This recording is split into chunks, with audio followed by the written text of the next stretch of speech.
नमस्कार। अभी आप देख रहे हैं दैनिक लाइव न्यूज रिपोर्ट। पूर्व मुखिया उमाशंकर ने अपने विरोधियों पर लगाया नेशनल फर्जीवाड़ा का आरोप। जी हां, साथ ही डीएम को आवेदन देकर कार्रवाई की मांग की है।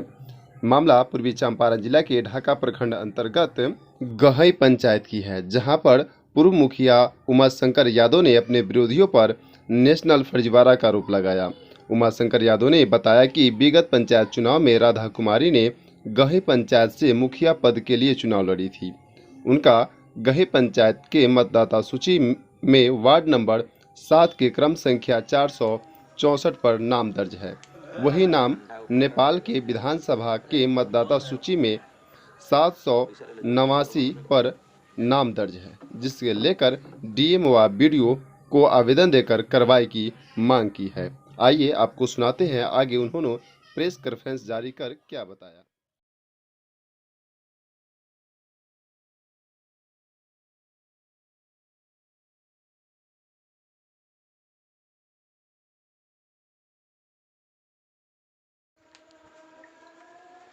ठंडा उपटर में आगे फिलहाल बंद है। पैसा ले जाओ, कौन सा दुकान में चले। मकसद है कि मेरे पुत्र वधू जो मेरी मुखिया है अभी ग्राम पंचायत राजधानी के लिए, उसको एक यहाँ की प्रत्याशी, सम्मानित प्रत्याशी महिला प्रत्याशी राधा कुमारी पटेल ने बराबर यह लिखने का प्रयास किया अपने फेसबुक के माध्यम से, सारे फेसबुक का अकाउंट में रखा हूँ, स्क्रीनशॉट रखे। बराबर वो फर्जी मुखिया लिखती रही। चुनाव से पूर्व, चुनाव जीतने के बाद फर्जी मुखिया लिखना, यह काफी आघात होता था आदमी को। वो फर्जी मुखिया लिखने का एक ही बात बहुत बड़ा मकसद समझ रही थी कि उनका जन्म उनका नागालैंड में, उनके पिता एफसीआई में पोस्टेड थे, वहीं पर उनका जन्म हुआ था, वहां का जन्म प्रमाण पत्र है, वहां का 7वां तक पढ़ी है, वह वहां का सर्टिफिकेट है। तो हमारे उस प्रत्याशी को या उनके एडवाइजर को ये पता नहीं है कि पहले जन्म होता है कि पहले मैट्रिक होता है। पहले जन्म होता है, उसके बाद मैट्रिक होता है। मैट्रिक में ऐसे भी बिहार के लोग 1 साल 2 साल कम करके लिखाते हैं। लेकिन मेरा उस पर भी चैलेंज है कि जैसे मेरी पुत्रवधू ने बताई कि मैंने यही सर्टिफिकेट डीएवी को दिया। उस समय नया नया डीएवी पानापुर में आया था, माननीय सांसद राधा मोहन सिंह के गांव में। उन्होंने बताया कि हमने यही सर्टिफिकेट अपने चाचा के साथ जाकर दी, जिसमें माइग्रेशन के नाम पर कुछ पैसे भी लिए वहां डीलिंग क्लर्क ने, और माइग्रेशन लेके उसका नाम लिख दिया उन्होंने। तो इनको समझ में आया कि मेरा वही सर्टिफिकेट है, इन्होंने दूसरा सर्टिफिकेट दिया ही नहीं। अब मामला डीएवी पे हमला फंसता है कि डीएवी ने किस तरह जन्म डेट को बदल दिया, और वो बार बार फर्जीवाड़ा कहती थी कि फर्जी से मुखिया है। और हम लोगों ने भी अब इसका थोड़ा तहकीकात किया, मुझे मालूम ही था, लेकिन मैं इज्जत करता था उनका कि भाई महिलाएं हैं, बार बार उनके साथ कुरेदना ठीक नहीं है। सम्मानित हमारे पंचायत की बहू हैं, लेकिन जब उन्होंने हमारे बहू का ख्याल नहीं रखा, उनके एडवाइजर, उनके हस्बैंड हो या दूसरा कोई हो, तो उनका फेसबुक पर देखा कुछ, तो मैंने कभी फेसबुक पर ऐसा कुछ नहीं लिखा जिससे उनको आत्मसम्मान में ठेस लगती हो। तो मैंने भी इसका पता किया। तो निर्वाचन आयोग गौर से सत्यापित कॉपी है, देखा जाए, मैंने एक एक पन्ना सत्यापित करवाया है। निर्वाचन आयोग के, नेपाली निर्वाचन आयोग का उनका नोटरी पब्लिक भी है, उनसे भी लिया गया है कि उन्होंने कभी आवेदन नहीं दिया कि मेरा नेपाली नागरिकता खारिज किया जाए। और एक एक पन्ना को सत्यापित करवाते हुए, ताकि बिहान यह पन्ना बदल नहीं जाए, चाहे उनको कोई मौका नहीं मिल जाए कि इस पन्ना को बदलवा दे हम। इसलिए निर्वाचन पदाधिकारी से, निर्वाचन आयोग से, नेपाल के निर्वाचन आयोग से एक एक पन्ना सत्यापित करके उनके सारे डिटेल्स को लिया गया। और डिटेल्स लेने के बाद हमने इस चीज को डीएम, आदरणीय डीएम साहब से, बीडीओ साहब से, पंचायती राज पदाधिकारी महोदय से भी मिलूंगा। और उसमें हमने कहा कि मेरा तारीख, उनके हस्बैंड आज व्हाट्सएप ग्रुप में घर लिखे थे कि शायद उनको तारीख मालूम नहीं है। हम उनको बताना चाहते हैं कि आप 2 की तारीख पता करते हैं, मैं कभी आज तक तारीख पर गया ही नहीं। मैं तो घर बैठे पता कर देता हूं ना। आप कोर्ट के बाहर खड़े रहते हो और मैं अपने पंचायत में लोगों के सुख दुख में, जिला वासियों के सुख दुख में मैं खड़ा रहता हूं। अच्छा, तो आपका सीधा आरोप है कि जो आपके जो विपक्षी प्रत्याशी थी राधा कुमारी, वो नेपाली नागरिक है, बिल्कुल। फिर भी बिहार से पंचायती राज के चुनाव में मुखिया के तौर पर, प्रत्याशी के तौर पर चुनाव लड़ी, बिल्कुल, और आपके ऊपर ही आरोप लगा रहे हैं। बिल्कुल बिल्कुल। एक मिनट अभी आरिफ जी जरा ये देखिए, उनको बताना चाहूंगा, ये पंचायती राज अधिनियम इसी पर चुनाव हुआ है। बिहार का चुनाव इसी किताब पे हुआ है। देखिएगा एक और लाइन 2016 में बनी है, यह संशोधन 2016 में हुआ है, और 21-22 साथ साथ है। हमारे मित्र साथी पढ़ते नहीं है, वो सिर्फ इंश्योरेंस की भाषा पढ़ते हैं। जरा कानून की भाषा भी पढ़िए।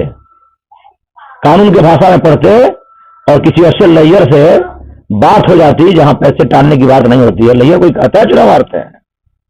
मेरा संबंधी 2019 में, 2014 में यह उम्र संबंधी बात को लेकर कोर्ट ने माना ही नहीं। कोर्ट ने कहा कि निर्वाचन आयोग का जो नियमावली है उससे कहीं भी एक बार वोटर लिस्ट में नाम जुट गया, मेरे पास तो उसका एविडेंस है कि जन्म प्रमाण पत्र है, बाकी लोग के पास तो एविडेंस भी नहीं था जन्म प्रमाण पत्र का, फिर भी कोर्ट ने माना नहीं। जो नाम जुट गया वो निर्वाचन आयोग से जुटता है। नाम वोटर आई कार्ड बनता है वो निर्वाचन आयोग से बनता है। वोटर आधार कार्ड, पैन कार्ड सभी में गया, A to Z सारे पेपर में 25 से 99 है मेरे पुत्र प्रभु का। तो जहां एक पेपर नहीं मिलता है, आधार माना जाता है सिर्फ वोटर लिस्ट और आई कार्ड, आधार कार्ड को, यहां तो सारे जन्म प्रमाण पत्र से लेके और वहां की टीसी से लेके और सारे पेपर पड़े हुए हैं। तो जब हाईकोर्ट बिना जन्म प्रमाण पत्र का डिग्री दे सकता है, तो 8 जो पॉजिटिव है इनकम टैक्स आयकर विभाग द्वारा बनता है वो भारत सरकार का है। निर्वाचन आयोग का जो पहचान पत्र है वो भारत सरकार का है। बैंक अकाउंट भारत सरकार का है। तो फिर चुनाव हारने का, कोर्ट से हारने का न्याय को मुझे उम्मीद है, और न्याय वहीं होगा, न्याय मेरे पक्ष में होगा, क्योंकि मैंने इसने 10-12 केस ऐसे देखे हैं। 2-3 दिन खुद लड़ा हूं मेरे मुखिया रीजन में। सकरा पंचायत के कटेश्वर में संजीत यादव की पत्नी को 17 साल में मुखिया बन गई थी, उनका भी मेडिकल सर्टिफिकेट लगाया गया था। हाईकोर्ट डबल बेंच ने कहा कि नो, निर्वाचन पहचान पत्र, आधार कार्ड और वोटर लिस्ट में नाम जुट गया, मुखिया वही है। क्योंकि नियमावली में अगर दर्ज रहता कि मैट्रिक और इंटर की शैक्षिक योग्यता मांगने के बाद नॉमिनेशन में उनसे मैट्रिक और शैक्षिक योग्यता मांगा जाए, कोई नियमावली में नहीं है। जिस तरह आपके बहू के ऊपर जो आरोप लगाया गया है उम्र पाने को लेकर, क्या आपके पास कुछ प्रूफ है कि आप उसकी सत्यता बता सकते हैं? टोटल प्रूफ है, तो प्रूफ है। मैंने कहा ना कि आधार कार्ड, पैन कार्ड आपके सामने RTI लगाकर,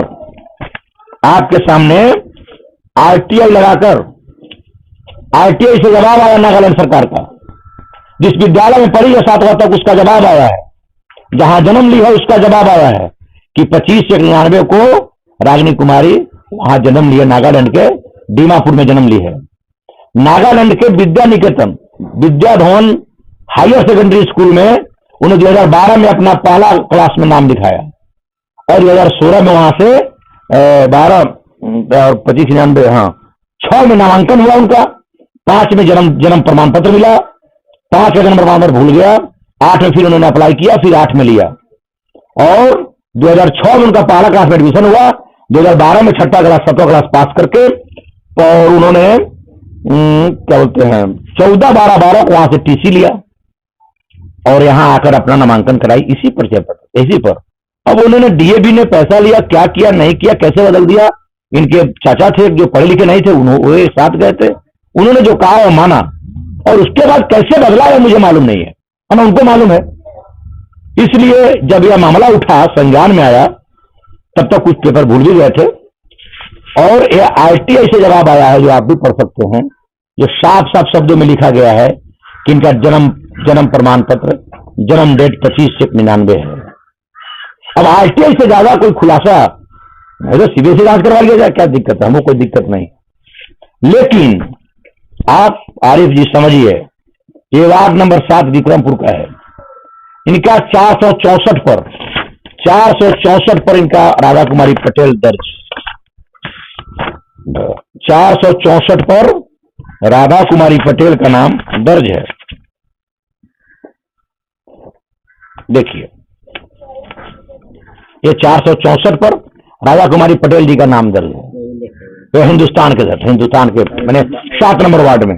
और नेपाल के अभी जो वार्ड सभा का चुनाव हुआ है मेयर का, उसमें इनका नाम है नगर पालिका नंबर 2 में। ये अगर बात है कि पेज नंबर 16 और 27 वाला, मतदान की संख्या जुद्दू महाविद्यालय गौर, जिसमें 777 पर नाम है इनका। और इनका नाम वहां पे विधानसभा भी होता है, उसमें बजाते फोटो युक्त सहित निर्वाचन पदाधिकारी द्वारा उपलब्ध कराया गया, जिसमें इनका 789 पर है। 2 आदमी मरने के उपरांत 30 साल का जो वेरिफिकेशन हुआ है, 2 आदमी इसमें मर गया, इसलिए 777 पर इनका नाम आया है। जो वेरिफिकेशन द्वारा निर्वाचन आयोग के वेरिफिकेशन में यह कभी आवेदन ही नहीं की कि मेरा नाम यहां से काटा जाए, क्योंकि हमको लगता है कि मुखिया का चुनाव लड़ने के बाद जो लूट खसोट करती वह नेपाल के बैंकों में रखती, जो मेरा मानना है। आपका तो बहुत बड़ा आरोप है। बिल्कुल आरोप है, क्योंकि मामला वहां का तो कोई चेक नहीं कर सकता। यहाँ की ईडी और सीआईडी बड़ा मुश्किल से वहां जाती। इन्होंने अपना छुपा कर इसलिए रखा था कि यहाँ की पंचायत की भोली भोली जनता को लूट कर और मुखिया बनकर तमाम यहाँ के लूट को ले जाकर नेपाल के धरती में डाल दे, किसी को पता नहीं चलेगा। और मेरा भारत सरकार से कहना है, बिहार सरकार से कहना है, तत्काल इनके अकाउंट पर रोक लगाई जाए। अकाउंट में रुपया 5 लाख दिखाई है अपने अथी में, यह रुपया कहां से आया, ये कौन जॉब करती है? या 5 लाख रुपया अगर इनके अकाउंट में तत्काल इसको सीज किया जाए और उसका जांच होगी रुपया कहां से आता है। हस्बैंड का रुपया अलग है, उनके अकाउंट अलग है, इनका अकाउंट अलग है, ताकि 5 लाख रुपया 7 साल 8 साल के शादी में आया कहां से? और आने का स्रोत 5 लाख तो बता रहे बैलेंस है, बाकी रुपया और उसमें आउटगोइंग इनकमिंग हुआ होगा, तो रुपया सबका जांच होना चाहिए कि ना रुपया कहां से आया। और आरिफ जी, मैं बता दूं आपको, मेरे मित्र या तो पढ़ते नहीं हैं या पढ़ने की लालसा नहीं रखते हैं। एक हुसैन साहब ने 2010 में 27/20/2010 को हुसैन साहब जज का आदेश है कि मैट्रिक सर्टिफिकेट को नहीं माना जाएगा। हाईकोर्ट ने 2010 में फैसला दिया है। मेरे पास तो अभी एविडेंस पेपर नहीं है, 2019 का फैसला है, 20 का फैसला है, ये शिवहर कल्याणी प्रखंड का फैसला है। फिर आपके ऊपर इतना बड़ा आरोप क्यों लगाया जा रहा है? आरोप उनके नासमझी की वजह से लगाया जा रहा है। उनको ना मालूम है कि चुनाव यहाँ असल बात क्यों नेपाल की ठहरी, नेपाल के कानून को समझती होंगे ज्यादा। इंडिया के कानून में निर्वाचन का क्या कानून है, हाँ यही अगर सर्विस में मेरी पुत्रवधू रहती तब तो सर्विस जाना तय था, इसमें कोई जोड़ा नहीं था। न्याय मिलेगा, आपको उम्मीद है? न्याय अरे जब मेरे से पहले सैकड़ों को न्याय मिल चुका है, आज तो कोई हारा ही नहीं उम्र समझने की बात को लेकर, तो फिर हमको न्याय कैसे नहीं मिला? न्यायपालिका पर 100% भरोसा है, 110% भरोसा है कि न्याय मेरे पक्ष में होगा, क्योंकि उसके पहले 2-3 केस उमाशंकर यादव जब प्रदेश के प्रवक्ता थे मुखिया संघ के, तो 2-3 केस पूरे बिहार से लड़ा हूं, मधुबनी से लड़ा हूं, जोकीहाट से लड़ा हूं, मुजफ्फरपुर से लड़ा हूं, तो सभी डिग्री हुआ है ना। तो इसलिए मुझे इस चीज का अंदाज है कि ये डिग्री जब 2010 में मेरे संबंधी का हुआ, 2020 में मेरे संबंधी का हुआ है शिवहर में, तो फिर 2022 में मेरा क्यों नहीं होगा? और आपको बता दूं 2020-19 में जब निर्वाचन आयोग ने हमारे संबंधी को आयोग ठहरा दिया, तो हाईकोर्ट ने तुरंत क्वेश्चन किया उसके चीज को और कहा, हाईकोर्ट ने ऑर्डर दिया फिर निर्वाचन आयोग को कि मैं तो तत्काल मुखिया को बहाल करिए दे रहा हूं, लेकिन आप नियमावली पढ़ के फिर से जजमेंट दीजिए। और नियमावली पढ़ के उन्होंने जजमेंट दिया कि याचिकाकर्ता के याचिका को खारिज करते हुए मुखिया को पुनः बहाल किया जाता है। आपको न्याय मिलने के बाद जिस तरह आपके ऊपर आरोप लगाएंगे, क्या आप उनके ऊपर मानहानि का भी कुछ केस दर्ज करने वाले? देखिए, अब पंचायत के हैं, मानहानि का मुकदमा तो मुखिया हो ही सकता है, प्रजा के फेरा में कोई दिक्कत नहीं है, लेकिन आरिफ जी, हम किस पर मनहानि का मुकदमा लगाएंगे? जो नेपाली नागरिक है। आप एक और चीज जानिए,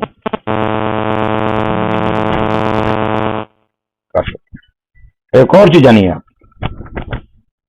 मैं कोई और चीज बता रहा हूं, काटो ना फोन, उठाता क्या है? कोई ये देखिए, विजय कुमार चौधरी जी नेपाल की नागरिकता रखते हुए, ये देखिए हाईकोर्ट का डिसीजन है, हाईकोर्ट डबल बेंच का डिसीजन है। निर्वाचन आयोग ने 2008 में यह स्पष्ट तौर पर लिखा है कि नेपाल का नागरिकता प्राप्त कर इंडिया में शादी कर लेना, इंडिया का वोटर आई कार्ड बना लेना, इंडिया में जमीन ले लेना, इंडिया में मकान बना लेना, इंडिया में सब कुछ कर लेने के बावजूद मुखिया पद पर जीत जाना, संवैधानिक पद पर जीत जाना, उसके बाद भी आप भारतीय नागरिक नहीं है। इसलिए दोनों को हाईकोर्ट ने मुखिया पद से हटाते हुए यह कहा कि आप भारतीय मूल के नागरिक नहीं है।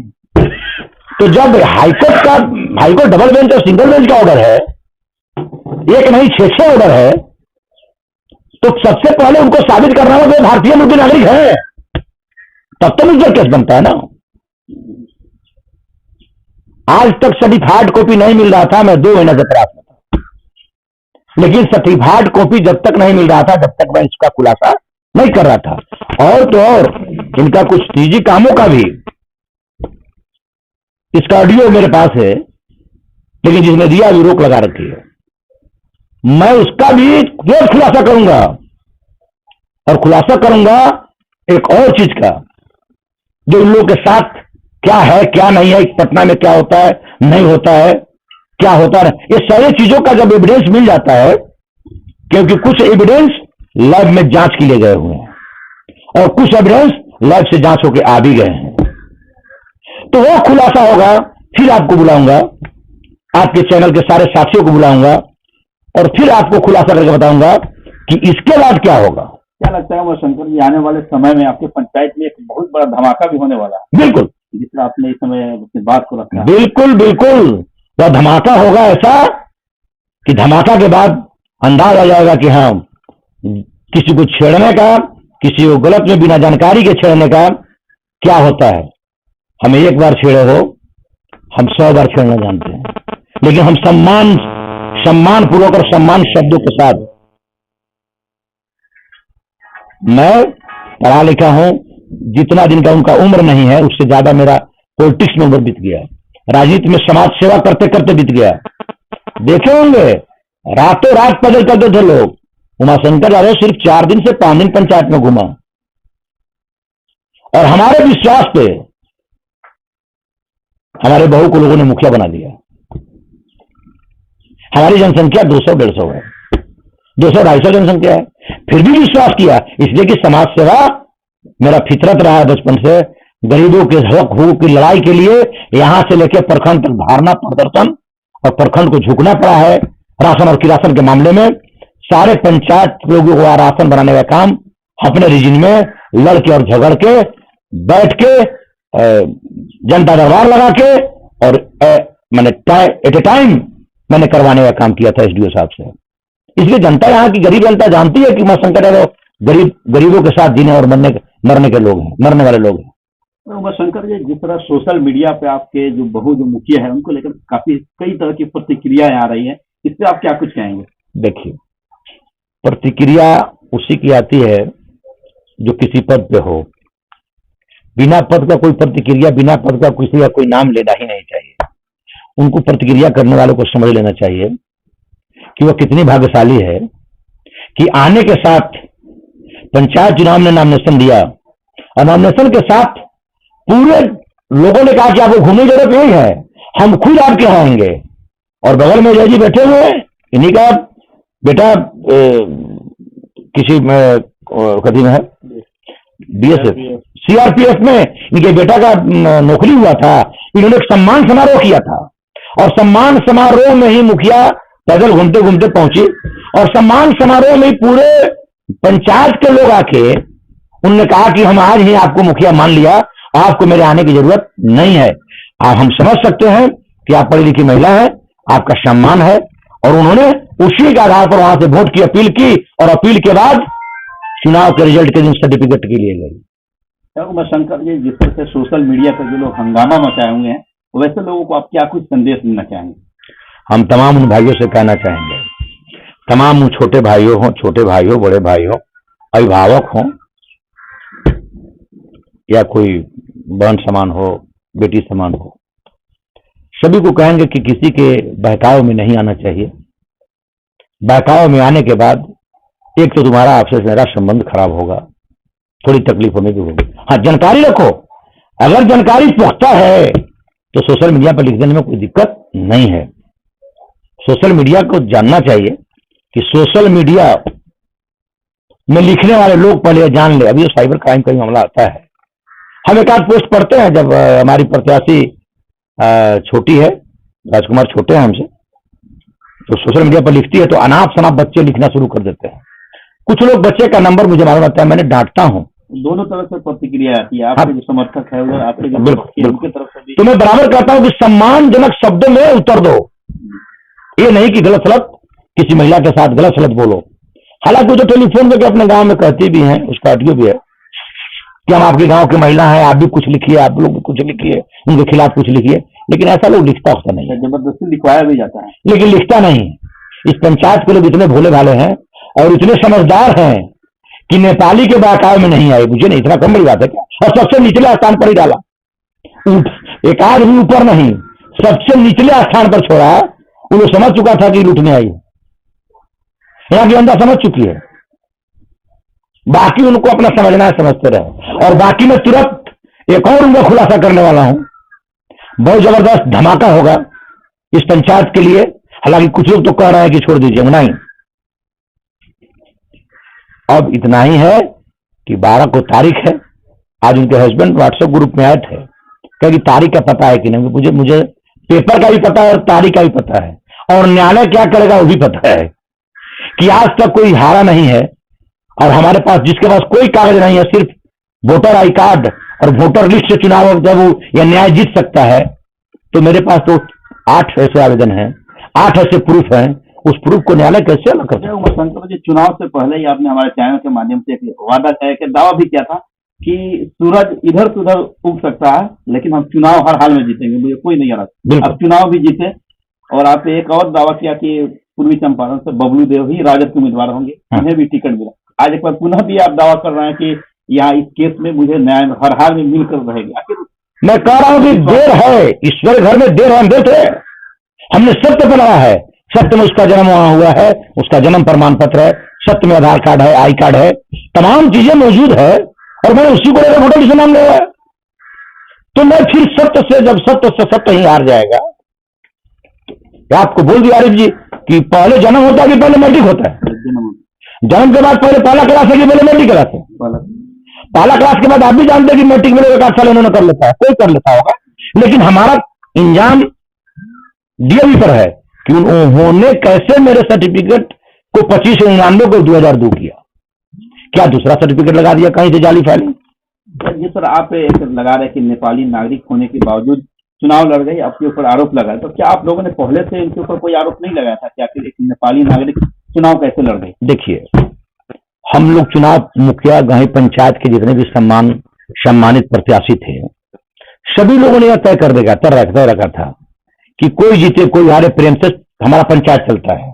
ऐसा नहीं है कि मैं जीत गया तो 5 आदमी मेरे पीछे पड़ गए। हम भी चुनाव हारे थे, लेकिन कभी हमने 5 साल मुखिया को कहा कि नहीं आप विकास कीजिए, आपके विकास में कहीं होगा हम नहीं बनेंगे, कोई कंप्लेन नहीं हुआ। 5 साल कला कभी नहीं हुआ, नहीं, और आपसी कला आज तक नहीं है, बाकी किसी प्रत्याशी में नहीं है।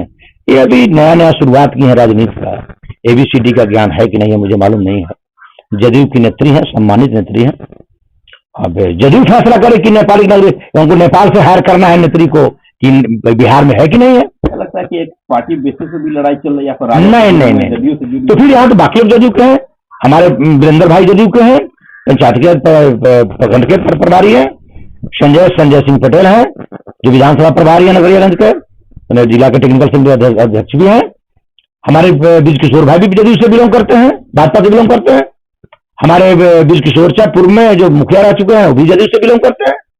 कहां किसी को कोई दिक्कत है भैया, कोई दिक्कत नहीं है। इनको नया नेतागिरी है। नई नई समझ है, समझ जाएंगे। चेहरा चमकाने की भी कोशिश की जाए। बिल्कुल बिल्कुल यही है, दूसरा कुछ नहीं। एक पंचायत में अपना छवि, एक चेहरा चमकाने की कोशिश। तो छवि तो आ गई कि आप में फर्जी, इंटरनेशनल फर्जी है, नेशनल नहीं, ये इंटरनेशनल फर्जीवाड़ा है। नेशनल आता तो बात चलता कि हाँ ये पंचायत में नाम है, वो पंचायत में नाम है, तो कल भारतीय नहीं है। लेकिन यहां तो इंटरनेशनल फर्जीवाड़ा है कि यहां का रुपया लूट कर नेपाल में रख देना है।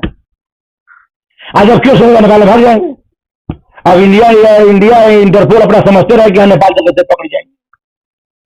हमको तो ये शक है, मेरा दावा है कि इसी लिए ही अपना वहां पर नेपाली नकद नहीं कटवाई, बैंक अकाउंट भी है उनके पास, अभी मिला नहीं है। आने वाले समय में उसको लेकर आप अरे और है, इसके बाद और है, ऑडियो वगैरह है, कुछ और पेपर भी हैं, कुछ और फोटोज भी हैं, लेकिन सभी का सत्यापन करने के बाद, ताकि वो मुकदमा भी हम पर करें तो सत्यापित रहे, किसी अफसर के माध्यम से लैब से सत्यापित करा के मंगा लें।